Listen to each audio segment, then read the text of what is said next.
സ്വാഗതം.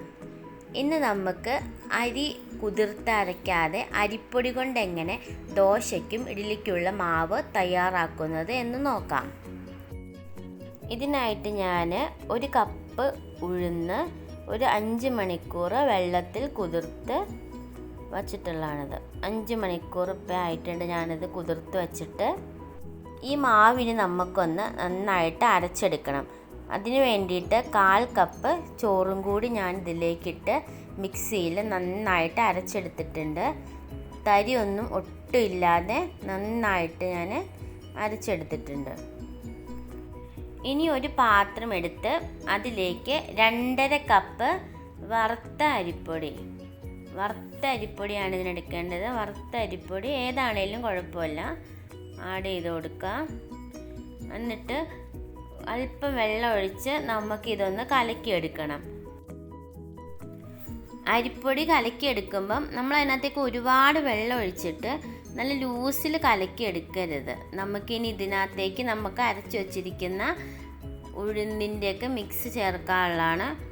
അതുകൊണ്ട് ഒരുപാട് വെള്ളം ഒഴിക്കരുത്. ഈ കാണുന്നൊരു കൺസിസ്റ്റൻസിയിൽ മാവിരിക്കണം.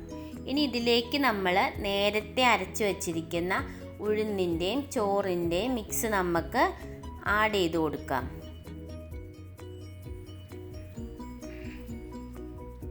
എന്നിട്ട് നമുക്കിത് നന്നായിട്ട് മിക്സ് ചെയ്യണം. ഞാനിപ്പോൾ ഇവിടെ സ്പൂൺ വെച്ചിട്ടാണ് മിക്സ് ചെയ്ത് നിങ്ങളെ കാണിക്കുന്നത്.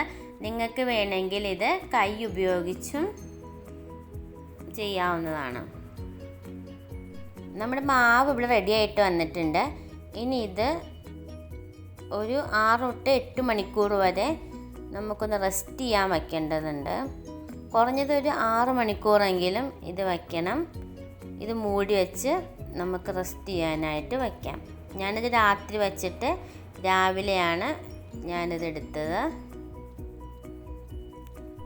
ഇപ്പം ഞാനിത് വച്ചിട്ട് 8 മണിക്കൂർ കഴിഞ്ഞ് നമുക്കിതൊന്ന് തുറക്കാം.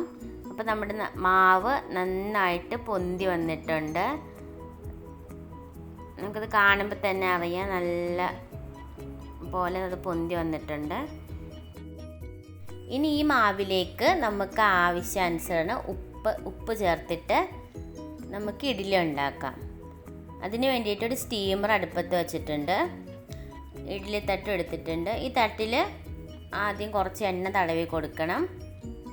തയ്യാറാക്കി വെച്ചിരിക്കുന്ന മാവ് തട്ടിലേക്ക് ഒഴിച്ചു കൊടുക്കുക.